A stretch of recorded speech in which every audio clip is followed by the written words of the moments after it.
ஒன்று நம்முடைய மூளை வந்து சொல்லுது 4 தான் சுற்றி இருப்பேங்கிற காலிபுலன்னு எண்ணத்தில் உறுதியாக இருக்கும், 4 தான் சுற்றி இருப்போங்கிற உங்கள் எண்ணம் உறுதியாக இருந்துச்சுன்னு சொன்னால் 4 கணக்கு பண்ணிக்கிறேன். 4 5 அப்படிங்கிற சந்தேகம் வந்துச்சுன்னு சொன்னால் 4 கணக்கு பண்ணணும். எது கம்மியாக இருக்கோ அதை கணக்கு பண்ணிக்கிறேன். சுற்றிக்கிட்டே இருக்கீங்க, 8 சுற்று சுற்றிட்டீங்க, சரி பரவாயில்ல 7 சுற்ற கணக்கு பண்ணி ஒரு சுற்ற பறக்கிறதுக்கு விட்டுவோம்னா விட முடியாது. அங்கிட்டு ஒரு 6 சுற்று சுற்றணும். சுத்த தொங்கல்ல என்ன செய்ய முடியாது, விட முடியாது. பரவாயில்ல யார் பார்த்துக்கிட்டு இருக்க, நம்ம வேணா சுற்றுறோன்னு என்ன செய்ய முடியாது, இங்கே கணக்கில் ஏறிடும், நல்ல கணக்கில் ஏறிடும். அப்போ என்ன செய்யும், இபாதத்து ரொம்ப கவனமாக செய்யணும். காபாவுக்குள்ளே இருக்கிறோம், காபாவுடைய மரியாதை இருக்குது. அப்போ இதெல்லாம் கவனத்தில் இருக்கணும். சுற்றும் போது எண்ணிக்கை ரொம்ப முக்கியம், எண்ணிக்கை கலெக்ட் பண்ணிக்கிட்டே போகணும். ஒழு ரொம்ப முக்கியம். இதெல்லாம் கவனிச்சுக்கிட்டு அந்த இபாதத்தை செய்யணும்.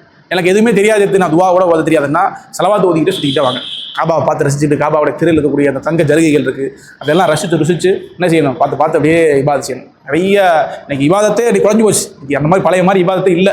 வேடிக்கை பார்த்து ஃபோன் பேசிக்கிட்டு ஃபோன் எடுத்து நீ எங்கே பார்க்குற, நான் எங்கே பார்க்கணும், அந்த இபாதத்துக்குள்ள ரசூலுல்லாஹ் சொன்னாங்க, சகாபாக்களை பார்த்து சொன்னாங்க, இந்த தவாஃப் வந்து அல்லாஹ் நினைக்கிறதுக்கு தான் கடமையாக்கப்பட்டுச்சு, இல்லா அன்னக்கும் தத்த கல்ல மூணு அப்படின்னு சொன்னாங்களாம். ரசூலுல்லாஹ் சகாபாக்கள் சொன்னாங்களாம், நீங்கள் என்ன செய்றீங்க, தவாஃபில் பேசுகிறீங்க அப்படின்னாங்களாம். தவாஃபு சலாத்தி, தவாஃப் என்பது தொழுகைக்கு நிகரானது. தொழுகையில் பேசுவோமா, பேச மாட்டோம். ஆனால் சகாபாக்கள் சொன்னாங்க, நீங்கள் தவாஃபில் பேசிக்கிட்டு இருக்கீங்க, அப்போ தவாஃபில் என்ன செய்யணும்னா திக்ரு தான் செய்யணும். என்ன திக்ரு தெரியுமோ நான் கூட வரும்போது உங்களுக்கு ஓதுவேன். உம்ரா வரும்போது நான் சத்தம் போட்டு ஓதிக்கிட்டே வரேன், பின்னாடி நீங்கள் ஓதலாம். அடுத்தது நீங்கள் இன்ஃபிராதியாக நிறைய உம்ரா செய்வீங்க. அப்படிங்கும் போது உங்களுக்கு தெரிஞ்ச துவா இருக்குது. ஏன்னா அந்த புக்கை பார்த்துக்கிட்டே புக்கில் 7 தவாஃபுக்கு 7 துவா இருக்கும். அதை பார்த்து அந்த துவாவை ஓதிக்கிட்டே வரணும். தவாஃபில் என்ன செய்யணும், சுற்று முக்கியம் தான். 3க்கு கீழே ஒழு முறைஞ்சிச்சுன்னா திரும்ப ஒழு செஞ்சுட்டு சுற்ற ஆரம்பிக்கணும். 4 தொட்டுருச்சுன்னு சொன்னால் சுத்த என்ன செஞ்சிடலாம், கண்டினியூ பண்ணிக்கலாம். சுற்று முடியுது, 7 சுற்று முடிச்ச உடனே நேரம் செய்யணும். அந்த காபாவுக்கு பக்கத்தில் கதவோடு ஒட்டி மக்காமே இப்ராஹிம் சொல்லி ஒரு கூண்டு ஒன்று இருக்கும். அந்த கூண்டுக்குள்ளே இப்ராஹிம் அலைஹிஸ்ஸலாமுடைய காலடி தடம் உள்ளே இருக்கும். அப்போ அதில் பார்த்தீங்கன்னா கூட்டம் நின்றுக்கிட்டே இருப்பாங்க. ஆளு போய் தொடுறது, முத்தம் கொடுக்குறது, எந்த விதமான சுண்ணத்தும் கிடையாது. அந்த கூண்டு தொட்டு முத்தம் கொடுக்குறது எதுவும் கிடையாது. மக்களுக்கு இன்றைக்கி என்னென்னா ஏதாவது கொஞ்சம் வித்தியாசமாக பார்த்தா அந்த பறக்கத்தை பார்க்க ஆரம்பிச்சிடுறாங்க. இங்கே அப்படி தான் இருக்குது. ஏதாவது ஒரு இடத்துல ஒரு இதாக இருந்துச்சுன்னா அது வித்தியாசமாக பார்க்காம அந்த பறக்கத்தை ஆக்கிடுறாங்க. மதீனாவில் ஒரு மரம், ரசூலுல்லாஹ் வந்து ஓய்வெடுத்த மரம்னு ஒரு மரம் இருந்துச்சு. அது ரொம்ப நாளாகவே இருந்துச்சு. இடையில நம்மளால் என்ன செஞ்சுட்டாங்க, போய் அங்கே போய் நூலை கட்ட ஆரம்பிச்சிட்டா. அந்த தாயத்து கட்ட இல்லையா தர்காவில், இந்த மாதிரி என்ன போய் நூலாக கட்டி மரத்தில் பேர் எழுதி வச்சா. அவன் என்ன செஞ்சான், மதினா சவுதிக்கு வரப்பட்டு தூக்குற மரத்தை ஒரே தூக்கா தூக்கிட்டேன். அது மரம் இல்லை. இந்த மாதிரி நிறையா போகும்போது பார்ப்போம். தாயிஃப் போகும்போது இடையில ஹுதைஃபியா ஒரு உடம்படிக்கை நடந்த இடம். அந்த இடத்த இப்போ பார்த்தீங்கன்னா நீங்கள் வந்து கோவப்படுவீங்க. அந்த இடத்த சுற்றி இரும்பு வேலி அடிச்சு வச்சிருக்காங்க. உள்ளே பார்த்தீங்கன்னா பழங்காலத்து கற்கள் இருக்குது. அந்த கல்லில் பேர் எழுதி வச்சிருக்காங்க. நம்மளால போய் எழுதுனோம்னா அதான் பறக்கத்து கிடைக்கும் அப்படி என்ன செஞ்சிடறாங்க. அந்த கல்லில் போனீங்கன்னா எவ்வளவு பேர் ஹாட்டின் போட்டு பேர் எழுதி வச்சிருக்காங்க. அந்த மாதிரி நிறைய நடக்குது. அது வரலாற்று சிறப்புமிக்க இடம். இன்னைக்கு வரைக்கும் பாதுகாத்து வச்சிருக்காங்க. நம்ம அந்த பாதுகாப்புக்குள்ள மரியாதை கொடுக்கணும். எவ்வளோ சிரமப்பட்டு 1400 வருஷத்தை ஒரு பொருளை பாதுகாக்கிறது பெரிய விஷயம். ஆனால் நம்ம என்ன செய்யறாங்க, நிறைய மக்கள் அறியாமல் என்ன செய்யறாங்க, போய் அது எழுதி வச்சா நம்ம பேர் எழுதிச்சுன்னா அது பெரிய பறக்கத்து நினைச்சு என்ன செஞ்சிடறாங்க, நிறைய தவறான செயல்பாடுகளை செஞ்சிடறாங்க. அப்போ நம்ம என்ன செய்யணும், ரொம்ப கவனமாக இருக்கணும். அப்போ அந்த கூண்டு இருக்குது மக்காம் இப்ராஹிமுக்கு பக்கத்தில், அந்த காபாவுடைய கதவுக்கு பின்னாடி நின்று 2 ரக்காத்து இந்த தவாஃபுடைய வாஜிப் 2 ரக்காத் சொல்லுவோம். அந்த 2 ரக்காத்தில் முதலாவது ரக்காத்தில் குலியாயுல் காஃபிரூன், 2வது ரக்காத்தில் குல்ஹுல் ஆகாது ஓதி முடிச்சுட்டு உட்காந்துருவாங்க. நம்மள அல்லா அப்படின்னு சொல்லி துவா கேட்க ஆரம்பிச்சிடும். எல்லாரும் என்ன செய்யணும், தவாஃபில் ஏற்பட்ட சின்ன சின்ன தவறுகள். என்ன தவறு ஏற்படும்னா, நம்ம தவாஃப் செய்யும்போது பக்கத்தில் இருக்கக்கூடியவங்க நம்மளை கொஞ்சம் ரசிக்குவாங்க. இது நடக்கிறது தான், இது ஒன்றுமே செய்ய முடியாது. அப்போ நம்ம என்ன செய்யக்கூடாது, கோவப்படக்கூடாது. ஏன்னா அதுக்குன்னு தயாராகி போயிட்டோம். அதே போல் அடுத்தது கூட குறையை பார்க்கக்கூடாது. ஒருத்தவங்க ஒரு மாதிரி இவாது செய்வாங்க, நம்ம பார்க்க வேண்டிய அவசியமே இல்லை. ஒருத்தர் ஃபோன் நோண்டுவார், இது என்ன இப்படி இங்கே வந்துட்டு இப்படி ஃபோன் ஓட்டிக்கிட்டு இருக்காரு, இப்போலாம் மனுஷனாவே அப்படின்னு என்ன செஞ்சிடக்கூடாது. யாரையும் நம்ம நினச்சிக்கிட்டே இருக்கணும். எஹ்ராமுக்குள்ளே இருக்கிறோம், எஹ்ராமில் இருக்கக்கூடியவங்க கண்ணியமாக நடந்துக்கிறணும், கண்ணியமாக நினைக்க நடத்தவங்கள. இப்போ இந்த சின்ன சின்ன தவறுகள் நடந்து போயிடும். தவாஃப் முடிச்சுட்டு அந்த ரெக்கா தொழுது முடிச்சுட்டு அல்லாஹ் துவா கேட்குங்க. அல்லாஹ் தவாஃபில் ஏதாவது தவறு நடந்திருக்கும், அல்லாஹ் நீங்கள் எல்லாம் மன்னிச்சுக்கிறாங்க சொல்லி துவா கேட்டுட்டு 2 ரெக்கா தொழுது முடிச்சு உட்காந்து துவா கேட்டுறோம். அதுக்கப்புறம் நேரம் என்ன செய்யணும், 2வது கடமை நிறைவேறிடுச்சு. 3வது கடமை சஃபா மருவால தொங்கோட்டம் போடுறது. போகக்கூடிய வழியில் ஜம்சம் தண்ணி வரிசையாக வச்சுருப்பாங்க. ஜம்சம் தண்ணி வரிசையாக வச்சுருப்பாங்க. இந்த ஜம்சம் தண்ணியை வயிறு நிறைய குடிக்கணும். எவ்வளோ குடிக்கணும்னு சொன்னால் நம்மளால் அதுக்கு மேலே குடிக்க முடியாத நிலையை வரைக்கும் குடிச்சிடணும். சில பேருக்கு நினைப்பாங்க, ஜம்சம் தண்ணி குடிச்சோம்னா நிறையா விவாதம் செய்யும்போது சுகர் இருந்துச்சுன்னா யூரின் வருமே அப்படின்னு நினைக்கிறோம். அந்த மாதிரி பயம் இருந்துச்சுன்னா கொஞ்சமாக குடிச்சுக்கிறேங்க. ஆனால் அந்த மாதிரி சூழ்நிலை உருவாகாது. அல்லாஹ் தஆலா அதுக்குள்ள வாய்ப்பு கொடுக்க மாட்டான். ஜம்சம் தண்ணி குடிச்சிட்டு எதை கேட்குறோமோ அல்லாஹ் அதை கொடுப்பான். ரசூலுல்லாஹ் சொன்னாங்க, மாவு ஜம்சம லிமா ஷுரிபலஹு, எந்த நிய்யத்தை வச்சு ஜம்சம குடிக்கிறோமோ அதை அல்லாஹ் நிறைவேற்றி கொடுப்பான். ஜம்சமுக்கு சில துவாக்கள் இருக்குது. அல்லாஹும்ம இன்னி அஸ்அலுக இல்மன் நாஃபிஆ வ அமலன் முத்தகப்பலா வ ரிஸ்கன் வாசிஆ வ ஹலாலன் தய்யிபா வ ஷிஃபாஅ மின் குல்லி அப்படிங்கிற ஒரு பிரபலியமான ஒரு துவா ஒன்று இருக்குது. அந்த துவா ஓதிக்கலாம். இது அல்லாமல் எப்படி காபாவை பார்த்து நம்ம கேட்கக்கூடிய முதலாவது துவா கபலாகுமோ, அதே போல் ஜம்சமை முறையாக குடிச்சிட்டு அல்லாஹ்ட்ட கேட்கக்கூடிய அந்த துவாவை அல்லாஹ் செஞ்சிருவான். அந்த ஜம்சமுக்கு உள்ள பவர் அது. ஒரு சஹாபி மதீனாவுக்கு மக்காவுக்கு ரசூலுல்லாஹ் பார்க்க வர்றாரு. அபூதர் அல்-கிஃபாரின்னு நினைக்கிறேன். அப்போ கிட்டத்தட்ட ஒரு 7 நாள் கிட்ட மக்காவில் ஒளிஞ்சிருந்து ரசூலுல்லாஹ்வுடைய அந்த செயல்பாடுகள், அவங்களுடைய பயானாத்துகள் எப்படி இருக்கிறாங்க அப்படிங்கிறத பார்க்கறதுக்காண்டி ரொம்ப தூரத்துலேருந்து வந்து இருக்கிறாங்க. 7 நாள் முடிஞ்ச பிறகு என்ன செஞ்சிருச்சு, ரசூலுல்லாஹ் மேலே ஒரு ஈர்ப்பு ஏற்பட்டு களிமாவை சொல்லி முஸ்லீம் ஆயிட்டாங்க. இப்போ அந்த காலத்தில் இப்போ நம்மலாம் போனால் என்ன செஞ்சிருவோம், ஒரு இடத்துல ஒரு லாட்ஜ் ரூம் போட்டு தங்கி இருந்து சாப்பிட்டுக்கலாம். அது ரசூலோட காலங்கள் அப்படி கிடையாதுல்ல. இப்போ ரசூலா கேட்குறாங்க, நீங்கள் வந்து இந்த 7 நாள் எங்கே தங்குனீங்க, உங்களுக்கு யார் உணவளிச்சா? ஏன்னா அந்த சகாபி ஹரம் ஷெரீஃப்லேயே இருக்கிறார், யார் வீட்டுக்கும் போய் தங்கலை, யாரும் உங்களுக்கு விருந்து உபசரிக்கல. ஹரம் ஷெரீஃபில் 7 நாள் தான் இருக்கிறார், 7 நாளுமே சாப்பிடல. ரசூலா கேட்குறாங்க, எப்படி உங்களுடைய நாள் எப்படி கழிஞ்சிச்சுன்னு கேட்கும்போது அந்த சகாபி சொன்னார், ஜம்சம்மை குடிச்சு தான் நான் 7 நாள் இருந்தேன்னாங்களாம். இப்போ சகாபி சொன்னாங்க, ஜம்சம்மை நான் வந்து உணவு நினச்சி குடிச்சேன், அல்லா தஆலா உணவினுடைய அந்த பவர் அந்த தண்ணியை கொடுத்தான். 7 நாள் தண்ணி குடிச்சிட்டு இருக்க முடியுமா? அல்லா தஆலா எந்த நீயத்தை வச்சு நினைக்கிறோமோ அந்த நீயத்தை கபூலாகி கொடுத்துருக்கான். தாகம்னு நினச்சி குடித்தேன், நீரினுடைய ஆற்றல் அந்த தண்ணி கொடுத்துச்சு. உடம்பு முடியல, மருந்து நினச்சி குடித்தேன், அல்லா மருந்துடைய ஆற்றலை தண்ணியில் குடித்தான். பால் நினச்சி குடித்தேன், பாலுடைய ஆற்றலை கொடுத்தான். சகாபி 7 நாள் எந்த விதமான உணவு பதார்த்தங்களை சாப்பிடாம வெறும் ஜம்சம் தண்ணியை குடிச்சிருக்காங்க. அல்லா தஆலா இந்த பசியை இல்லாமல் ஆக்கி கொடுத்துருக்கான். இந்த ஜம்சமுக்கு அவ்வளோ பவர். முதல்ல நான் உம்ரா போகும்போது ஃபஸ்ட்டு தண்ணி குடிக்கும்போது 2 துவா அல்லாஹ்ட்ட கேட்டேன். முதல்ல அல்லா தஆலா ஒரு துவா கபூலாக்கி நான் வாழ்க்கையில், எல்லாம் அந்த காபாவுக்கு நான் வந்து தண்ணி குடிக்கிறேன், அடிக்கடி காபாவுக்கு வந்துட்டு போகிற மாதிரி ஆக்கி கொடுத்துரு, எப்படியோ ஏதோ ஒரு வழியில், ஆனால் நான் காபாவுக்கு வந்துக்கிட்டே இருக்கணும், வர்ற மாதிரி ஏதாவது ஒரு வழியில் எனக்கு ஒரு வழிமுறை ஆக்கி கொடுத்து அல்லா தஆலா அது ஏதோ ஒரு வழியில் இந்த மாதிரி கபூலாக்கி கொடுத்துரு. 23 உம்ரா அல்லாஹ்வோட கிருபையில செஞ்சுட்டேன். உம்ரா முடிச்சுட்டு வந்த உடனே கிட்டத்தட்ட ஒரு 2-3 வருஷத்துக்கு இடையில உம்ரா போகல. இப்போ இடையில அந்த அல்பத்ர் ஓனர் சிந்தாமணி அஜர்த்து அவங்க பையனும் நானும் ஒன்றா இங்கே வடநாட்டில் போதுனா அடுத்து ஏதாவது ஃபோன் அடிக்கிற அந்த மாதிரி நம்ம உம்ரா குரூப் நடத்துகிற கோட்டா உள்ள குரூப் இது கவர்மெண்ட் அப்ரூவல் உள்ளது. இந்த மாதிரி காரைக்குடியில் ஏதாவது எடுத்து பண்ணுங்க சேர்த்து, நம்ம யாருக்கு இது வரைக்கும் பிரான்ச் எதுவும் கொடுக்கல, முதல்ல காரைக்குடி ஒரு பிரான்ச் மாதிரி போட்டு பண்ணுங்க, யாராவது வந்தாங்கன்னா உங்களை அல்லாஹ் வேலை ஹஜ் உம்ரா மாதிரி போகும். சரி அல்லா இதை நாடி இருக்கான் போல நினச்சிட்டு ஒரு சும்மா ஒரு விளம்பரம் மாதிரி குரூப்பில் போட்டு விட்டேன். 32 பேர், ஒரே காரைக்குடியில் 32 பேர். எதிர்பார்க்கவே இல்லை நான், இவ்வளோ பேர் வருவாங்க, உம்ரா போவோம், வழிகாட்டுவோம் அப்படின்னா முதல் குரூப்பில் வழிகாட்டுதலுடைய அனுபவம் இல்லாமல் தான் போனேன். ஃபஸ்ட்டு ஒரு உம்ரா அம்மா கூட்டிட்டு மொத்தமாக அம்மா கூட்டு போனேன். அந்த உம்ராவில் இன்னொரு குரூப்பில் இதாக போனேன். 2வது குரூப் போடும்போது அதுக்கு சொன்னாங்க, இந்த மாதிரி சும்மா போடுங்க, எல்லாம் உங்களுக்கு 4 நாளாக கிடைக்கும்னாங்க. குரூப்பில் போட்டுவிட்டா 32 பேர் காரைக்குடி, 35 பேர், 32 பேருமே காரைக்குடிக்காரங்க. அது நல்லபடியாக அதோட கிருபையில் அந்த குரூப்பை கூட்டிகிட்டு போயிட்டு வரிசையாக அதுக்கப்புறம் கிட்டத்தட்ட இது வரைக்கும் 23-24 உம்ரா கிட்ட, இது 24வது உம்ரா கிட்ட போயிட்டு வந்துட்டோம். இது நான் என்ன உணர்றேன்னா, அந்த முதல்ல ஜம்சம் தண்ணி குடிக்கும்போது அல்லா அந்த துவா கட்டினால அதை தான் அல்லா கபூலாக்கிட்டாங்கிறத அல்லா என் மனசில் பட வைக்கிறான். இதுக்கு சொல்கிறேன்னா, ஆத்மபூர்வமாக உணர்வுபூர்வமாக நான் அல்லாட்ட எதை கேட்டோம்னா அல்லா என்ன செஞ்சிடும், வாழ்க்கையில் சரியாக்கி கொடுத்துருவோம். எல்லாமே அதில் தான் இருக்குது. இப்போ ஜம்சம் தண்ணி குடிக்கும்போது 2வது துவா ஹஜ்ஜுக்கு கேட்டேன், இல்லை என்ன கபூல் ஆக்கலை, அல்லா கபூல் ஆக்கிடுவான், நம்பிக்கை இருக்குது. ஹஜ்ஜுக்கு தான் என்னுடைய வாழ்க்கையுடைய நோக்கமே அதுதான். ஹஜ்ஜு எப்படியாவது ஒரு செஞ்சிடணும் உண்டு, எல்லாம் நாடுவான் அல்லா. அப்போ நீங்கள் போய் என்ன செய்யணும், ஜம்சம் தண்ணி குடிக்கும்போது அல்லாட்ட துவா கேளுங்க, உறுதியாக கேளுங்க. இதை கேட்டால் அல்லா கொடுப்பாங்கிற நம்பிக்கை இருந்துச்சு சொன்னால் அல்லா தஆலா எந்த வழியிலையாவது நமக்கு என்ன செஞ்சிருவா, கொடுத்துருவான். ஜம்சம் நல்லா நிறையா குடிச்சிட்டு நேர தவாஃப் இதுக்கு போயிடும், பொங்கோட்டம் போடுறதுக்கு மலை ஏறிடணும். சஃபா மலை இன்னைக்கு வரைக்கும் இருக்குது, மருவா மலையை உடச்சிட்டாங்க.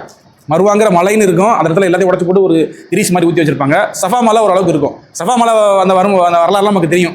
ஹாஜிராமா தண்ணிக்காண்டி ஓடின இடம், அங்கே ஜம்சம் தண்ணி வரும், அதெல்லாம் இப்போ எதுவுமே பார்த்தா அந்த மாதிரி இருக்காது, எல்லாமே டைல்ஸ் போட்டு நீட்டாக இருக்கும். இப்போ இங்கே எப்படி 7 சுற்று சுற்றணுமோ அதே போல் சஃபா மருவாவில் சைன்னு சொல்லுவாங்க, இதை வந்து 7 சுற்று சுற்றணும். சஃபாவில் சுற்ற ஆரம்பிக்கும், சஃபாங்கிற மலை இருக்கக்கூடிய பகுதியில் சுற்ற ஆரம்பிக்கும். அங்கே ஆரம்பித்து மருவா வந்தால் ஒரு சுற்று முடிஞ்சிருச்சு. காபாவை முழுசாக சுற்றினா தானே ஒரு சுற்று. ஆனால் சஃபா மருவாவில் சஃபாவிலேருந்து மருவாவுக்கு வந்துட்டாலே ஒரு சுற்று முடிஞ்சிச்சு. திரும்ப மருவாவிலேருந்து சஃபாவுக்கு வந்துட்டோம்னா 2வது சுற்று கணக்கு. இது மாதிரி 3.5 தடவை, அது 7 ரவுண்டு கணக்கு வரும். சஃபாவிலேருந்து மருவா வந்தால் 1, மருவாலேருந்து சஃபா வந்தால் 2, திரும்ப சஃபாவிலேருந்து மருவா வந்தால் 3. இது மாதிரி 7 தடவை என்ன செய்யணும், சுற்றணும். ஆண்கள் மட்டும் பச்சை கலரில் விளக்கு போட்டிருப்பாங்க. சஃபா மருவாவில் போய்ட்டு பார்ப்பீங்க, பச்சை கலரில் ஒரு விளக்கு போட்டிருப்பாங்க. அந்த இடத்துல மட்டும் கொஞ்சம் வேகமாக என்ன செய்யணும், ஓடணும். ஆண்கள் மட்டும், பெண்களுக்கு கிடையாது. ஆண்கள் மட்டும் என்ன செய்யணும், அந்த இடத்துல கொஞ்சம் வேகமாக ஓடணும். எப்படி தவாஃபில் நம்ம துவாக்கள் திக்ர்கள் ஓதணுமோ அதே போல் இதுலையும் சையிலையும் என்ன துவா தெரியுமோ, என்ன திக்ர் தெரியுமோ ஓதணும். சஃபா நம்ம இதில் தவாஃப் செய்யும் பொழுது நம்ம ஒற்றுமையாக இருப்போம், ஒன்றாத்தான் இருப்போம். இங்கே வந்த பிறகு ஓரளவுக்கு எப்படி கிளஞ்சிருவோம், அந்த கூட்டத்தில் பிரிஞ்சு வரும்போது கிளஞ்சிருவோம். என்ன செய்யணும்டா, நம்ம அங்கே போகணும்னு சொல்கிறேன், இந்த இடத்துல வந்து நின்றுக்கண்டா, உங்களோட இபாதத்து முடிஞ்ச உடனே வந்து அங்கே நின்றணும். கலஞ்சி எங்கேயுமே போயிடக்கூடாது. எனக்கு ரூமு தெரியும், நான் ரூமுக்கு போயிருவேன் அப்படின்னு நினச்சி யாரும் கலஞ்சி போயிடக்கூடாது. மருவா மலையை நம்ம வந்து கடைசி இலக்காக வச்சுக்கிறணும். ஒரு தடவை சஃபாவில் ஏற்ற நமக்கு மருவா மலை எதுவும் தெரிஞ்சிடும். அப்போ நம்ம போய்கிட்டு சுற்று போகும்போது என்ன, தவாஃபில் சுற்றும் போது தெரிஞ்சிடும். ஆனால் சஃபா மருவாவில் என்ன செய்யணும்னா, போகும்போது கூட்டமாக இருக்கும்போது கலஞ்சிருவோம். இப்போ நம்ம என்ன செய்யணும்டா, அந்த மருவா மலையில் அந்த கீழே டைல்ஸ் மாதிரி வச்சிருப்பாங்க. உங்கள் இபாதத்து 7 சுற்று முடிச்சிட்டிங்களா, நேராக அங்கே வந்து உட்காந்துடணும். யாரும் எதிர்பார்க்க வேணாம். உட்காந்துட்டீங்கன்னா கடைசியாக எப்படி நாங்கள் மருவத்தை வந்தாகணும். அப்போ நான் கலஞ்சு போனால் கூட அந்த இடத்துல செஞ்சிடலாம், நம்ம கண்டுபிடிச்சிடலாம். நம்ம என்ன செஞ்சோம், எங்கிட்ட தவறிட்டோம்னு சொன்னால் பதட்டப்படக்கூடாது. முதல்ல காபாவில் யாருமே காணாமல் போக மாட்டார், இந்த மனசில் வச்சுக்கிறேங்க. காபாவில் யாருமே இது வரைக்கும் காணாமல் போனதில்லை. காணாமல் போயிட்டு அல்லா செஞ்சிருவா, திரும்ப கொண்டு வந்து கொடுத்துருவான். அதனால காபாவில் காணாம போயிட்டும் பயப்பட தேவையில்லை. எங்களுக்குள்ள காணாம போயிட்டோம்னா நிதானிச்சிடணும். முதல்ல நம்ம எங்கே நிற்கிறோம், அல்லா விட்டு நிற்கிறோம், அல்லாம நினைச்சிட காணாக்கிற மாட்டான். அப்போ நிதானிச்சு ஒரு விவாதத்தை ஆரம்பிச்சிருக்கோம், ஒரு விவாதம் எங்கே முடியும், அங்கே முடியும். அப்போ அங்கே வந்துடும் கரெக்டாக. அல்லாட காணாம ஆக மாட்டோம், எல்லாம் ஒன்றா போவோம். சமயத்துக்கு ஏதாவது போகக்கூடிய கூட்டங்கள் ஏதாவது தப்பிச்சிட்டோம்னு சொன்னால் நம்ம பயப்பட வேணாம். ஏற்கனவே சிம் வாங்கி வச்சிருப்போம், சிம்முக்கு ஃபோன் அடிச்சு சொல்லி வச்சுருக்கீங்க, இங்கே நிற்கிறேன், இங்கே வந்துருக்கண்டா என்ன செஞ்சிருவோம், ஒன்றாவே போயிட்டு ஒன்றாவே இப்போ அதை செஞ்சு முடிக்கணும். சஃபா மருவால தொங்கோட்டை ஓடி முடிச்ச உடனே அங்கே போய் 2 ரக்காத் தொழுது முடிச்சுட்டு, அங்கே தொழுது வாஜிப்பு கிடையாது. தவாஃபில் தொழுது ஆகணும், இங்கே தொழுது வாஜிப்பு கிடையாது. தொழுகிறோம். தொழுகாமல் சில ஏன்னா தவாஃபில் ஒழு வாஜிபு, ஒழு இல்லைன்னா தவாஃப் செய்ய முடியாது. ஆனால் சஃபா மர்வால ஒழு அவசியம் இல்லை. ஒழு இல்லாமையே சஃபா மர்வால தொங்க ஓடிக்கலாம். இப்போ போய்கிட்டே இருக்கிறோம், ஒழு முடிஞ்சிருச்சு. இப்போ ஒழு செய்யறதுக்காக நீ வெளியே போனீங்கன்னா கிட்டத்தட்ட ஒரு எப்படி பார்த்தாலும் 1/2 மணி நேரம் 3/4 மணி நேரம் அவ்வளோ தூரம் இருக்கும் பாத்ரூம். அப்போ சஃபா மர்வால போய்கிட்டு இருக்க ஒழு முடிஞ்சிச்சுன்னா பிரச்சனை இல்லை. நீங்கள் அந்த இபாதத்தை முழுசாக முடிச்சுட்டு கூட செஞ்சுக்கலாம். முடிச்ச உடனே 3வது கடமை நிறைவேறிடுச்சு. நம்ம என்ன செஞ்சிடும், நேராக ரூமுக்கு வந்துடணும். ஹரம் ஷெரீஃபுக்கு உள்ளேயே முடி வெட்டுறதுக்கு ஆள் நிற்பாங்க. இக்காரணத்தை கூட அந்த பாவத்தை மட்டும் செஞ்சிடாதீங்க. ஹரமுக்குள்ளே நிறைய பேர் நிற்பாங்க முடி வெட்டுறதுக்கு, பெண்களுக்கு ஆண்களுக்கும் முடி கத்திரிக்கி நிற்கிறாங்க. நம்மளுடைய ஒரு துளி முடி ஹரமுக்குள்ளே இருந்துச்சுன்னா எந்த துவாவும் அங்கே இருக்கக்கூடாது. இந்த பாவத்தை விட்டு ஹரமில் அந்த போல் எழுதி போட்டுகிட்டே இருப்பாங்க, ஹரமுக்குள்ளே முடி வெட்டாதீங்கன்ட்டு. இதெல்லாம் யாரும் கேட்க மாட்டாங்க. உள்ள பாகிஸ்தான்காரங்க நிறைய வந்து முடி வெட்டிக்கிட்டு இருப்பாங்க, மறுவாலே முடி வெட்டிக்கிட்டு இருக்காங்க. செய்யவே கூடாது.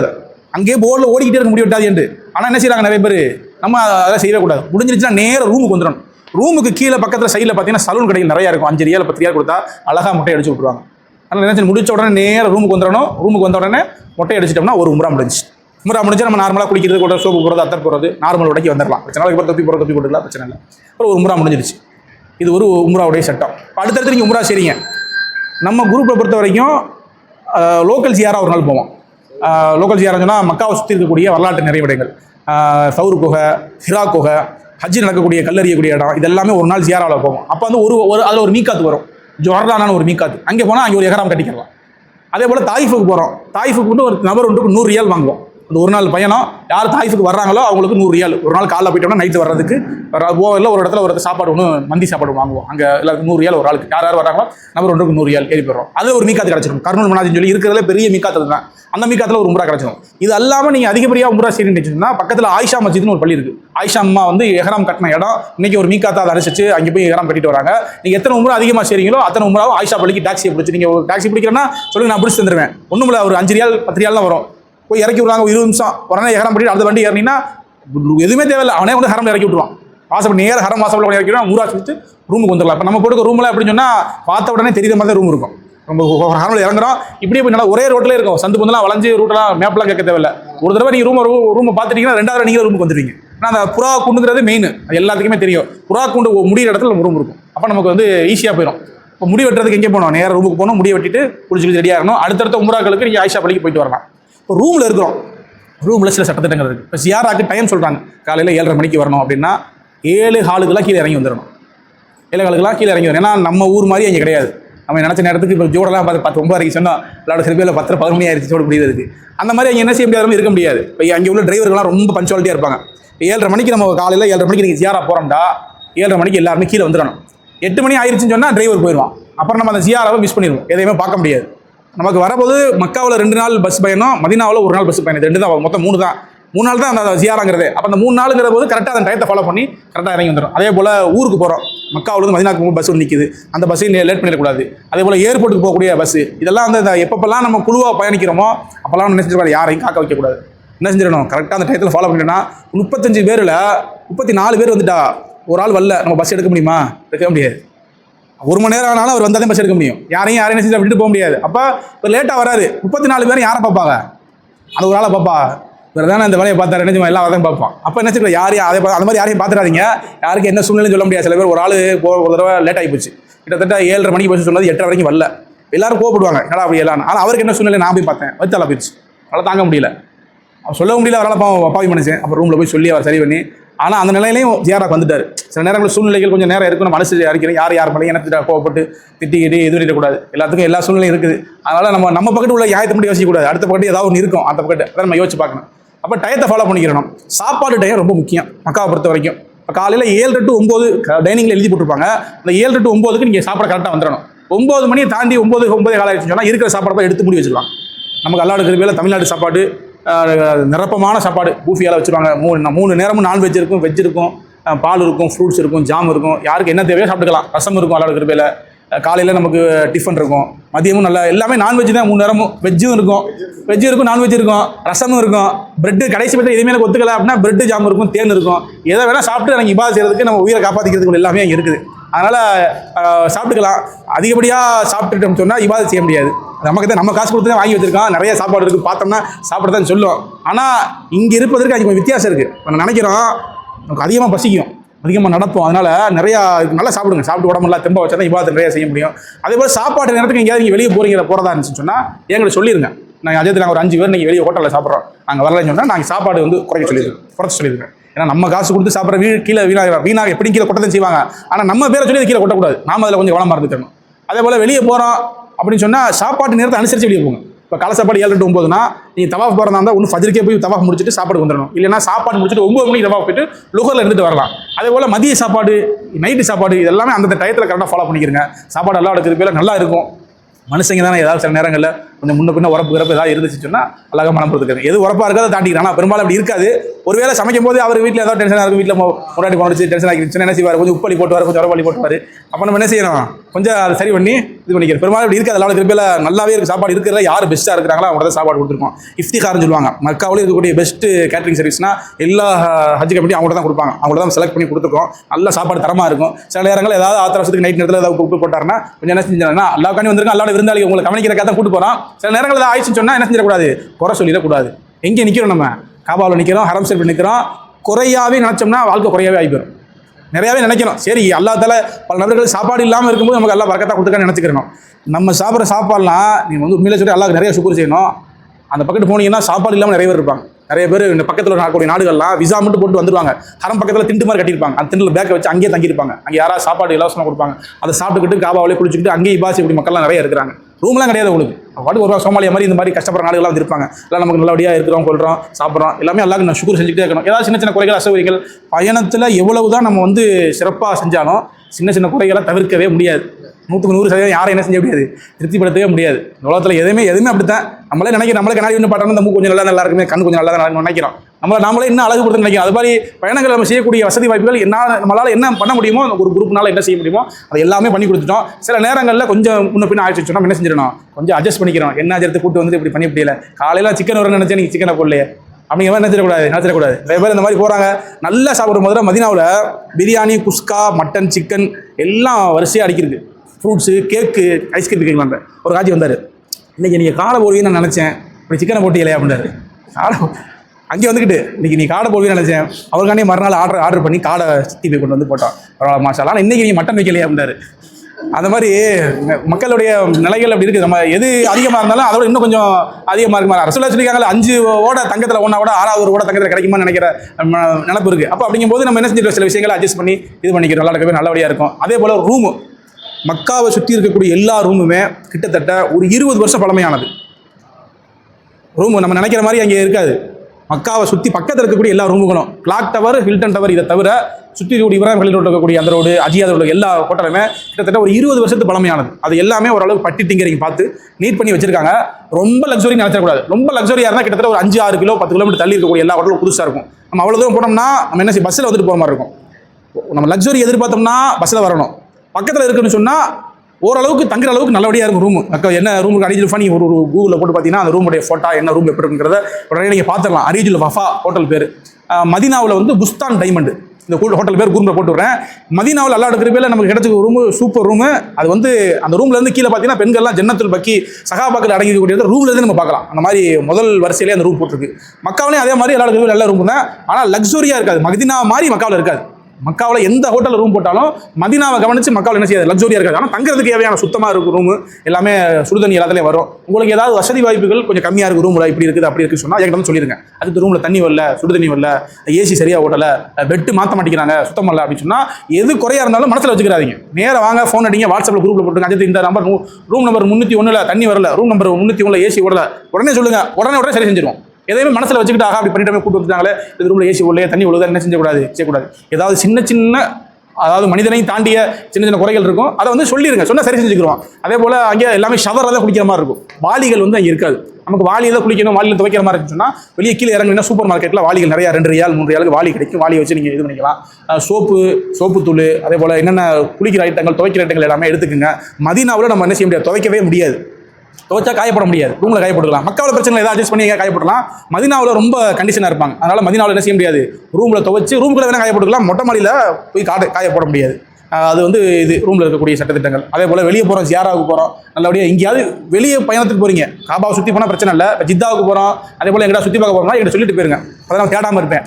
சில பேர் என்ன போயிட்டு 2 நாள் கழிச்சு காணாமல் போயிடுறாங்க. போயிட்டு எங்கடா சொந்தக்காரர்களாம் பார்த்துட்டு வரேன் போயிட்டு வந்துடுறாங்க. இப்போ நமக்கு சொல்லாமல் போயிட்டா என்ன செஞ்சுக்கணும் வராங்களா, ஏன்னா ஒவ்வொரு நேரம் சாப்பாட்டுக்கும் இங்கே கணக்கு எடுப்பாங்க, எத்தனை பேர் வராங்க போகிறாங்க அப்படின்ட்டு நம்ம கணக்கு வச்சுக்கிட்டே வரணும். அப்படிங்கும்போது நம்ம வெளியே எங்கே போகிறதா இருந்தால் இது வந்து என்னென்னா ரூல்ஸ் இல்லை. ஒரு குரூப்பில் இருக்கும்போது நான் வந்து ஒரு பிள்ளை மாதிரி உங்களை கூட வரேன்னா சொல்லிட்டு போகும்போது அது போகிறேன் வரேன் அப்படின்னா நமக்கு தெரிஞ்சிடும் இது இல்லை அப்படிங்கிற மாதிரி. அதேபோல் பயணங்களுக்கு வெளியே வர முடியலனாலும் முன்னாடி சொல்லிடுங்க, எனக்கு உடம்பு முடியல என்னால் வர முடியலனாலும் பிரச்சனை இல்லை இன்ஷா அல்லாஹ். அதேபோல் மக்காவுடைய நாள் இது மாதிரி கிட்டத்தட்ட நம்ம ஒரு ஜும்மா மக்காவில் நம்ம இருந்துருவோம் இன்ஷா அல்லாஹ். ஒரு ஜும்மா மக்காவில் முடிச்சுட்டு வியாழக்கிழமை அடுத்த வாரம் வியாழக்கிழமை மதியம் சாப்பிட்டு மதினாவுக்கு போயிடுவோம். போகும்பொழுது என்ன செய்வோம், பத்ர் மைதானம் அங்கே போர் நடந்த இடத்துல அப்புறம் பார்த்துட்டு தான் நம்ம என்ன செய்வோம், நேர மதினாவுக்கு போவோம். மதினாவில் நம்ம 5 நாள் தங்க விளையாடுற பேர் 5வது நாள் நம்ம பயணம் புறப்படுறோம் கரெக்டாக நைட்டு 9:30 மணிக்கு. மதினாவில் அதே போல் ஒரு மதினாவில் மக்காவில் போய் நிறைய இபாதத்து இருக்காது. மதினாவில் இருக்கக்கூடிய 2 தான். ஒன்று ரசூலுல்லாஹ்வுக்கு சலாம் சொல்கிறது, ரசூலுல்லாஹ்வுக்கு சலாம் சொல்கிறது, ரவுலா ஷரீஃபில் தொழுகிறது. இது 2 தான் மதினாவுக்குள்ளே இருக்கக்கூடிய சிறப்புகள். அது இல்லாமல் மதீனாவில் ஒரு நாள் ஜியாரத்து போவோம், குபா பள்ளி, மஸ்ஜித் கிப்லத்தைனு, அதே போல் உஹது மலை, என்னென்ன முக்கியமான இடம் இருக்கோ அது பூரா வந்து பேக்கேஜுக்குள்ளே வந்துடும். உங்களுக்கு எக்ஸ்ட்ரா வாங்குற பணம்னு சொன்னால் தாயிஃப் மட்டும்தான் வந்து தாயிஃப் மணிக்கு மட்டும் 100 ரியால். மற்றபடி எந்த ஜியாரத்துக்கும் இங்கே பணம் கிடையாது. மக்காவில் இருக்கக்கூடிய ஜியாராக இருக்கட்டும், மதீனாவில் இருக்கக்கூடிய ஜியாராக இருக்கட்டும், எதுக்குமே டிரான்ஸ்போர்ட்டுக்கு கிடையாது. தாயிஃப்ங்கிறது நம்ம அதிகப்படியாக நம்ம போகிறது, அந்த ஜியாராவிலேயே விசா கம்பெனியில் கொடுக்கறது கிடையாது. நம்ம புதுசாக ஒரு பஸ்ஸு பிடிச்சி போயிட்டு வரணும். ஒரு நாள் பயணம் போயிருப்பீங்க, ஒரு நாள் காலைல போனோம்னா போயிட்டு வரதுக்கு எப்படி பார்த்தா இஷா ஆயிரும். தாயிஃப்னா தாயிஃப் மட்டும் கிடையாது, தாயிஃபோட சேர்த்து நம்ம எப்பவுமே எல்லா குரூப்லையும் தாயிஃப் மட்டும் போயிட்டு வருவோம். நம்ம தாயிஃபோட சேர்த்து எக்ஸ்ட்ரா ஜியாரத்தை சேர்த்துக்குருவோம். ஒட்டக பண்ணைக்கு போவோம், ஒட்டகத்தில் ஏறி சவாரி செய்யலாம். அதே போல் மியூசியம் ஒன்று இருக்குது இங்கே, அந்த மியூசியம் முக்கியமான பழங்காலத்து பொருட்கள், அந்த மியூசியத்துக்கு போவோம். அதே போல் ஹுதைஃபியா உடன்படிக்கை ரசூலுல்லாஹ் செஞ்ச உடன்படிக்கை நடந்த இடம். இக்ரிமா ரலியல்லாஹு வந்து ஒரு டேம் கட்டியிருக்காங்க அங்கே தாயிஃபில், அந்த டேம் பார்ப்போம். இப்போ தலை வெட்டக்கூடிய பள்ளி, தண்டனை கொடுக்குறதுக்கு ஒரு பள்ளி வச்சிருப்பாங்க அங்கே தான் இன்னைக்கு வரைக்கும் இருக்குது. ஆனால் குற்றங்கள் கொஞ்சம் குறைஞ்சிருச்சு, இந்த மாதிரி தலை வெட்டுறது கிடையாது. இப்போ அந்த சட்டத்திட்டங்களை குறைச்சிட்டாங்க. ஜின்னுமலை போக மாட்டோம், ஜின்னுமலைக்கு தனியாக தான் போகணும். ஜின்னுமலைக்கு போகிறோம் தனியாக, ஜின்னுமலைக்கு இதில் வராது. ஜின்னுமலைக்கு போனால் தனியாக ஒரு டாக்ஸி பிடிச்சி போயிட்டு வரணும். ஜின்னுமலை அது தனி ரூட், அது போகிறதா இருந்தால் நான் பஸ்ஸு பிடிச்சி ஒரு டாக்ஸி பிடிச்சி தரேன், பிரச்சனை இல்லை. அதே போல் நிறைய அந்த தாயிஃபில் நிறையா இதெல்லாம் பார்த்து முடிச்சு கடைசி அப்துல்லா இப்னு அப்பாஸ் எல்லாம் அடக்கக்கூடிய அந்த இடத்த பார்த்துட்டு வந்துடும். வரும்போது கர்னுல் மனாசில் மீகாத்தை பார்த்து அங்கே எகரம் மாட்டிட்டு வந்துடும். இது ஒன்று மட்டும் தான் 100 ரியால் வரும், மற்ற எதுக்குமே பேமெண்ட் எதுவும் கிடையாது. மதீனாவிலே அதே மாதிரி யார் என்ன ரூம் கொடுக்குறோமோ அந்த ரூமில் வாங்கிக்கிட்டு சாவி இது பண்ணிக்கிறோம். வேறு சந்தேகங்கள் இருக்குதா? இது ஒரு 7 செட்டு துணி எடுத்துக்கிறேங்க. 7 செட்டு எடுத்துக்கிட்டா 14 நாளைக்கு ஒரு 2 நாள் போட்டுக்கிட்டு துவைக்காமே வந்துடலாம். அப்படி இல்லைன்னா தேவைப்படுச்சுன்னா ரூமில் துவைச்சிக்கிறேங்க. மருந்து மாத்திரைகள் நிறையா சுகர் பேஷண்ட் இருக்கிறவங்க அது நிறையா இருக்கிற மாத்திரை ஒரு ரிசிப்ட் மாதிரி மெடிக்கலில் வாங்கி வச்சுக்கிறேங்க. வச்சுக்கிட்டீங்கன்னா அது ஏன்னா ஏர்போர்ட்டில் ஒரு குறிப்பிட்ட லெவலுக்கு மேலே மாத்திரை போயிடுச்சுன்னு சொன்னால் செக்கிங் பண்ண ஆரம்பிச்சிருவான். அது நிறையா மாத்திரை இருக்குது அப்படின்னு சொன்னால் அது ஒரு மெடிக்கலில் ஒரு சும்மா ஒரு பில்லு மட்டும் வாங்கி வச்சுக்கிறேங்க. நம்ம கொடி கயிறு இது பூரா எடுத்துக்கிறேங்க. வேறு என்ன நமக்கு ஏன்னா பேக்கேஜ் அதிலே எல்லாமே வந்துடும். நல்லா இருக்கிற ஹேண்ட் லக்கேஜும் அதிலே இருக்கும். ஆமாம், ஒரு செட்டு மேலே 1 கீழே 1 ஒரு செட்டு. ஆமாம், அங்கே வாங்கிருங்க. அங்கே 10-15 ரியாலுக்கு கிடைக்கும், மக்காவிலே கிடைக்கும். 10 ரியால் ஆரம்பிச்சு 100 ரியால் வரைக்கும் ஏறாமல் இருக்குது. நமக்கு எது இதாக இங்கே வாங்கலாம். இங்கே வேணால் அந்த மெட்ராஸில் விற்கிறான் 650 ரூபாய். போல இருக்கா? வாங்கிடுங்க. இங்கே வேணால் காட்டனில் வாங்கலாம், இங்கே காட்டனில் கிடைக்காது. காட்டனில் வாங்கினீங்கன்னா சவுதி விலை கூட, ஏன்னா காட்டன் எக்ஸ்போர்ட் இங்கே தான் ஆகுது. அங்கே ஏராளம் காட்டன் பண்ணி கேட்டிங்கன்னா மேட் இன் இந்தியா தான் போட்டிருக்கோம். கிட்டத்தட்ட 1800 ரூபா 2000 ரூபாய்க்கு வந்துடும். அந்த காட்டன் வாங்குறதா நீங்கள் இங்கே வாங்கிருங்க, காட்டன் இங்கே வாங்கிருங்க. அதே போல் கடை வீதிகள் ஏதாவது பர்ச்சேஸ் பண்ணுறதா இருந்துச்சுன்னா மதீனாவில் வச்சுக்கிறங்க பர்ச்சேஸ் பூரா. மக்காவில் நீங்கள் பர்ச்சேசிங் போட்டிங்கன்னா 4 காலுக்கு போயிடும், இபாதத் செய்ய முடியாது. ஒரு நேர தொழுகைக்கு 1 லட்சம் நன்மை. அப்படிங்கும்போது 1க்கு 1 லட்சம் கிடைக்குது. எந்தெந்த நேரங்கள்லாம் உங்களுக்கு கிடைக்குதோ எல்லா நேரமும் ஃபர்லான தொழுகைகளை காபாவுக்கு தொழுவதுக்கு முயற்சி செய்யுங்க. அதே போல் பெண்களுக்கு இமாம் ஜமாத்து காபாவில் தான் கிடைக்குது. பெரிய வாய்ப்பு, ஊரில் இருக்கும்போது இமாம் ஜமாத்து கிடைக்காது. காபாவில் இருக்க ஒரு நேரம் தொழுகைக்கு எதை தொழுதாலும் 1 லட்சம் நன்மை கிடைக்கும். அதே போல் ஒவ்வொரு நேரம் 5 நேர தொழுகைகளையும் தொழுகைக்கு பிறகு ஜனாசா தொழுகை இருக்குது. ஜனாசா தொழுகை பெண்களுக்கு காபாவில் பெரிய இது. ஜனாசா தொழுகைக்கு 2 கீராத்து நன்மை. 2 கீராத்துன்னு சொன்னால் 2 உகது மலை அளவு. இதே காபாவில் தொழுதிங்கன்னா 2 லட்சம் உகது மலை அளவு நன்மை கிடைக்கும். ஒவ்வொரு நேரமும் ஒவ்வொரு வக்திலையும் ஜனாசா இப்படி விழுந்துடும். அந்த ஜனாசா தொழுகையில் என்ன சொன்னால் 4 ரக்காத்து தான், 4 தக்பீர் தான். ஒரு 2 நிமிஷம் கூட நம்ம ஊரில் மாதிரி நேரம் கூட ஆகாது. விறுவிறுன்னு தொழுகை முடிச்சிருவாங்க. அந்த கிடைக்கும் போதெல்லாம் டக்குன்னு தொழுகை முடிச்ச உடனே அசலாத்து ஜனாசான்னு சொன்னோன்னே நின்றணும், நின்று உடனே தொழுதுட்டுவாங்க. அதெல்லாம் என்னடா நிறைய தொழுகிறமே ஒரு தொழுகை விட்டுன்னு நினைக்க வேணாம். அதெல்லாம் ஒரு வாய்ப்பு தான். திரும்ப எல்லாம் அந்த வாய்ப்பு எப்போ கொடுக்குறான்னு சொல்ல முடியாது. கிடைக்கும் போது அந்த வாய்ப்பை பயன்படுத்திக்க தான். அதே போல் ஜம்சம் தண்ணி நீங்கள் போயிட்டு திரும்ப வர வரைக்கும் முடிஞ்ச வரைக்கும் ஜம்சம் தண்ணி குடிக்க முயற்சி செய்யுங்க. அதே போல் ஐஸ் வாட்டர் குடிக்காதீங்க. ஐஸ்கிரீம், ஐஸ் வாட்ரு நமக்கு உடம்புல தெம்பு இருந்தால் தான் இவாது செய்ய முடியும். காபாவை பொறுத்த வரைக்கும், மக்கா மதீனா பொறுத்த வரைக்கும் முதல் நாள் காய்ச்சல் வந்துருச்சுன்னா 13 நாள் முடியாமல் இருக்கும். வெளியே வச்சுக்கிறீங்க. நீங்கள் என்ன மாத்திரை போட்டாலும் சரியாகாது. அங்கே போய் நம்ம என்ன ஸ்டேட்டில் போய் இறங்குறோமோ உடம்பு நல்லா இருந்துச்சுன்னா 13 நாள் நல்லபடியாக இருக்கும். சளி பிடிச்சிருச்சு, காய்ச்சல் அடிச்சிருச்சு, உடம்பு கொஞ்சம் கணக்கான ஆயிடுச்சுன்னா நீங்கள் மாத்திரை போட்டாலும் மருந்து போட்டாலும் ஊசி போட்டாலும் ஊருக்கு வந்தால் தான் சரியாகும். எத்தனையோ ஆஜியில் கூட்டி போயிருக்கோம். இதில் நிறைய பார்த்துட்டான். ஒரு காஜியில் காரைக்குடிக்காரர் ஒருத்தர் ஐஸ்கிரீமாக சாப்பிட்டாரு. சொல்கிறே கேட்கல பாட்டுக்குன்னு ஐஸ்கிரீம் நிறைய வைப்பாங்க, ஐஸ்கிரீமாக சாப்பிட்டாரு. கரெக்டாக மக்காவில் அவர் இபாதத் செய்ய முடியல. மதீனா வந்துட்டு படுக்கிறேன், ஒரு ஆஸ்பத்திரி கூட்டு போகிறதுக்கு நேரம் தெரியா போச்சு. டாக்ஸியில் கூட்டு போயிட்டு ஊருக்கு வந்துட்டு சிங்கப்பூர் போகிறவர் ஊருக்கு வந்துட்டாரு. சிங்கப்பூருக்கு டிக்கெட் போட்டு வச்சிருக்காரு. டிக்கெட் போட்டு டிக்கெட்டில் போக முடியல அவரால். கிட்டத்தட்ட 1 மாதம் அவர் ட்ரீட்மெண்ட் எடுத்து அந்த சளியை பூரா சரி பண்ணிட்டு தான் போனார். அதனால் அந்த கிளைமேட்டு அங்கே இருக்கக்கூடிய சூழ்நிலை ஒத்துக்கிறாரு. நம்ம உடம்பு பார்த்துக்கிறோம், முடிஞ்ச வரைக்கும் அந்த ஜம்சம் தண்ணியிலேயே ஐஸ் வாட்டராக இருக்கும், அதை குடிக்காமல் சாதா தண்ணி குடிச்சுக்கிறங்க. ஆமாம், அதே போல் சாப்பாடு நமக்கு எது ஒத்துக்கிறோமோ சில பேருக்கு சில விஷயம் ஒத்துக்கிறாது, அதை பார்த்துக்கிறங்க. உடம்பு முடியாமல் போச்சுன்னா இபாதத் செய்ய முடியாது. இவ்வளோ செலவழிச்சு போயிட்டு படுத்து கிடக்க போனாங்க, நிறைய பேர் அந்த மாதிரி ஆயிடுறாங்க. கொஞ்சம் கண்ட்ரோல் வேணும். நம்ம கொடுத்த காசு தான், நம்மளோட பொருள் தான், இருந்தாலும் நமக்கு எது செட் ஆகுன்னு நமக்கு தெரியுமில்ல, அதை பார்த்து இது பண்ணிக்க வேண்டியதான். உடம்பு முடியலன்னா உடனே என்ன சொல்லிடுங்க, உடம்பு முடியல இந்த மாதிரி இருக்குது அப்படின்னு சொன்னால் அங்கே ஃப்ரீயாக உள்ள ஹரம் ஷெரீஃபுக்கு கீழேயே ஃப்ரீ ஹாஸ்பிட்டல் இருக்குது. வெளியே ஹாஸ்பிட்டலில் நீங்கள் செலவுக்கு போனீங்கன்னா குறைஞ்சபட்சம் 500 ரியாலுக்கு கீழே பில்லே கிடையாது. ஒரு ஆஸ்பத்திரிக்கு நீங்கள் சாதாரணமாக போகிறீங்கன்னா ஒரு ஊசியை போட்டு உங்களுக்கு ஒரு மாத்திரை கொடுத்தாங்கன்னா 500 ரியால், நம்ம ஊருக்கு கிட்டத்தட்ட எவ்வளோ ஆச்சு, 12,500 13,000 வந்துடும் பில்லு. அதுக்கப்புறம் நீங்கள் மெடிசன் வாங்கணும், அது வாங்கணும்னு சொல்லி பெரிய காசு வச்சிடும். அந்த செலவுலாம் எதுவுமே இருக்காது. மக்காவிலையும் ஒரு ஹாஸ்பிட்டல், மதீனாவில் ஒரு ஹாஸ்பிட்டல், அதே போல் மக்கா மதீனா ரெண்டுலவே சின்ன குழந்தைகளுக்கு ஹாஸ்பிட்டல் இருக்குது. அந்த ஹாஸ்பிட்டலில் வெறும் குழந்தைகள் மட்டும் தான் பார்ப்பாங்க. 100 ஹாஸ்பிட்டல் சொல்லுவாங்க, வெறும் சின்ன குழந்தைகள் மட்டும்தான். போனோம்னா உடனே இது பண்ணுவாங்க. அதே போல் பெரியவங்களுக்கு பார்க்கக்கூடிய ஹாஸ்பிட்டல் எல்லாமே இருக்குது. எந்த அளவுக்கு பார்க்குறாங்கன்னா நமக்கு வந்து ரொம்ப முடியாமல் போனால் கூட நீங்கள் ட்ரீட்மெண்ட்டுக்குள்ளே எல்லாமே ஃப்ரீ தான் ஃபுல்லாகவே. ஏதாவது முடியலை, காய்ச்சடிக்குது, சிரமமாக இருக்குன்னு சொன்னால் பார்த்துக்கிறங்க. அதே போல் ரொம்ப சிரமப்பட்டு நம்மளால் முடியாத அளவுக்கு இபாதத் செய்யாதீங்க. நிறைய பேர் போகிறாங்க, இஷாவுக்கு போயிட்டு ஃபஜ்ர் வரைக்கும் நைட்டு பூரா தூங்காமல் இருந்துட்டு இபாதத் செய்கிறாங்க. காலைல வந்து ஃபஜ்ருக்கு தூங்கிடுறாங்க. கடமையான தொழுகையெல்லாம் விட்டுவிட்டு இப்போ கடமை 5 நேர தொழுகை, இந்த கடமையை உள்ள தொழுதாலே பெரிய சிறப்பு தான். அது பகல் இருக்கக்கூடிய எந்த தொழுகையும் தொழுகை கேட்டால் வெயிலாக இருக்குது அப்படின்னு சொல்லிட்டு ஒரு அசரி எல்லாத்தையும் விட்டுறாங்க. மகரிப் இஷாவெல்லாம் ரூமில் தொழுதுவிட்டு இஷா முடிச்சுட்டு காப்பாக்கு போயிடுவாங்க. இது என்ன பிரச்சனை? ஒரு பிரச்சனை கிடையாது. கடமையான தொழுகைகளை தொழுங்க. அதிகப்படியாக உங்களால் எவ்வளோ முடியுமோ, உங்கள் உடம்பு எவ்வளோ தாங்கமோ அவ்வளோ தொழுங்க. அது போது அல்ஹம்துலில்லாஹ், அல்லாஹ் அதை ஏற்றுக்குவேன். அவங்க நிறைய நேரம் இரவு நேரம் கூட முடிக்கணும் அப்படின்னு கிடையாது. இரவு இபாதத்து சிறப்பு தான், அதுக்காண்டி பகலுடைய இபாதத்துகளை வீணடிக்கணும் கிடையாது. ஃபஜ்ர் தொழுகை கரெக்டாக உள்ள போய் அல்லாஹ்வோட கிருபையில ஃபஜ்ருடைய கிராத்தெல்லாம் நீங்கள் எவ்வளோத்தில் எங்கேயுமே கேட்க முடியாது. நின்று நிதானிச்சு அழகா ஒவ்வொரு இமாமும் இப்போல்லாம் முன்னாடியில் ஒரு இமாம் தான் இருந்தாங்க. பல்லாவோட கையில் விதவிதமான இமாம்களை போட்டிருக்காங்க. ஒவ்வொரு இமாமுடைய சத்தங்களும் கிராத்துகளும் அவ்வளோ அழகாக இருக்குது, வித்தியாசமாக இருக்குது. இதெல்லாம் அவ்வளோ ஊரில் வந்து கேட்க முடியாது. அதே போல் மற்ற நேரம் மகரிபுடைய இஷாவுடைய நேரம் சுதேசி இமாம்லாம் வருவாங்க, அதெல்லாம் நல்லாயிருக்கும். இப்போ டைமிங் எப்படி வச்சுக்கிறீங்கன்னு சொன்னால் ஒரு அசர் தொழுகைக்கு கிளம்புங்க. இங்கேருந்து அசரு மகரிப் இஷா 3 நேரம் ஹரம்ல தொழுகிற மாதிரி தொழுதுட்டு இஷா முடிச்சுட்டு நேரம் சாப்பிட வந்துருங்க.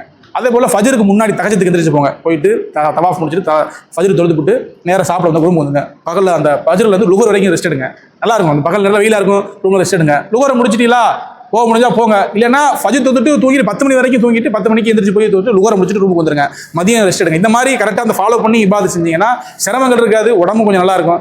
சம்மந்தம் இல்லாத நேரத்தில் எந்திரிச்சு சம்மந்தம் இல்லாமல் நம்ம இபாதத் செஞ்சோம்னா ரொம்ப முடியாமல் வந்துடும். நிறைய பேர் அப்படி தான் பண்ணுறாங்க. போயிட்டு நம்ம சொல்கிறதே அது கண்டுக்கிறதுல அவங்களா ஒரு நேரத்தை வச்சுக்கிட்டு அதெல்லாம் செய்கிறாங்க. கடமையான தொழுகையில் பூரா விட்டுறாங்க. போயிட்டு ரூம்லேயே இருக்கிறது, பகல் பூரா ரூமில் இருக்கிறோம், இவ்வளோ தூரம் போயிட்டு அது பூரா காசு பூரா வேஸ்ட்டாக போயிடும். அதனால் அதெல்லாம் கொஞ்சம் கவனமாக இருந்துக்கிறேன் இன்ஷா அல்லாஹ். இன்ஃபிராதி இபாதத் செய்யறதுக்கு யார்கிட்ட கேட்க தேவையில்லை. நீங்களா போய் தொழுகிறது தவாப் செய்கிறது நீங்களா செஞ்சுக்க வேண்டியது இன்ஷா அல்லாஹ். யாருக்கு ஏதாவது சந்தேகம் இருக்குதா? அப்போ கேட்டுக்கிறேங்க. இல்லை முன்னாள் பயணத்துக்கு முன்னாடி ஏதாவது சந்தேகம், பயணத்துக்கு முன்னாடி ஏதாவது சந்தேகம் இருக்குதா? கேட்டுக்கலாம். பொறுமை ரொம்ப அவசியம். பயணத்தில் பொறுமை அவசியம், அவ்வளோதான். பொறுமை, ஆமாம். பொறுமை வந்து எந்த அளவுக்கு பொறுமையாக அமைதியாக இருக்கிறோமோ அந்த அளவுக்கு பயணம் நல்லா இருக்கும். ஆமாம் ஆமாம், அதை போட்டுருங்க. நான் அது கலர் மாதிரி வந்துருச்சு, அதை பற்றிக்கி வச்சுக்கிறேங்க. இன்னொரு ஆர்டர் போட்டிருக்கேன், ஒரே மாதிரி கலர், பச்சையும் புழுவுமா வந்துருச்சு. ஆர்டர் போட்டது ஒரே கலராக கொடுத்தா கொஞ்சம் ஈவனாக இருக்கும். ஃப்ளைட்லேயே போட்டுக்கிறேங்க. அங்கே போகும்போது முதல் நாள் மட்டும் போட்டுக்கிறேங்க. எதுக்கு முதல் நாள் போட்டோம்னா அந்த ரூட்டு தெரியாமல் போயிடும். சாக்ஸா